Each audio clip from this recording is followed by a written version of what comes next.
నమస్తే అండి. అందరూ ఏం చేస్తున్నారు? ఈరోజు మాఘపాదివారం కదండి.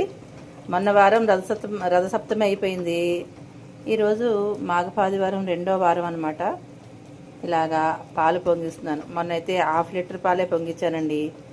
అది ఎవరికి సరిపోలేదు, ఎవరి ముక్కులో పెట్టడానికి సరిపోలేదు. మా ఇంట్లో అందరికీ చాలా ఇష్టం అనమాట.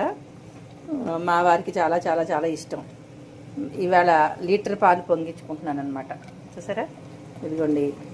మొన్నేమో దాలితో వేసుకుని పొంగించుకున్నాను, ఆవు పిడకలు వేసుకుని దాలి వేసి పొంగించా.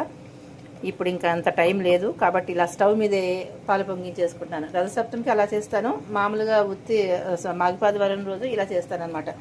చక్కగా ఇదంతా ఉడికిపోయిందండి. నీళ్ళ చుక్కలు పోయకుండా అచ్చంగా పాలతోటే ఉడికించుకోవాలన్నమాట. ఆవు పాలతోటి చేసుకోవాలి ప్రసాదం. బాగా ఉడికిపోయిన తర్వాత మాత్రమే మనం మంచి బెల్లాన్ని సెలెక్ట్ చేసుకుని, ఉప్పు పులుపు లేని బెల్లాన్ని సెలెక్ట్ చేసుకుని బెల్లం ఇందులో వేసుకోవాలి.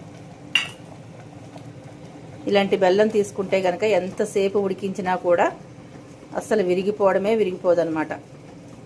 చూడండి, ఇలాగా ఈ చెరుకు గడతోటి తిప్పితే ఈ చెరుకు తీపితనం ఇలాగా పరవాన్నం ఉడికినంతసేపు దీన్ని ఇలా ఇందులోనే ఉంచారు అనుకోండి, ఆ చెరుకులోని తీపితనం దీనికి అంటుకుని సూపర్గా ఉంటుందన్నమాట. ప్రసాదం చాలా చాలా రుచిగా ఉంటుందండి. సూర్యనారాయణమూర్తి ప్రసాదం అది. అంటే చీకటి పడకుండా తినేసేయాలన్నమాట. రాత్రి వరకు ఉంచుకోకూడదు. సూర్యాస్తమయం లోపల మనం ఈ ప్రసాదాన్ని తినేసేయాలి. ఇదండి నాకు తెలిసిన విషయం, మీతో చెప్పుకున్నాను. ఉంటాను. Bye bye.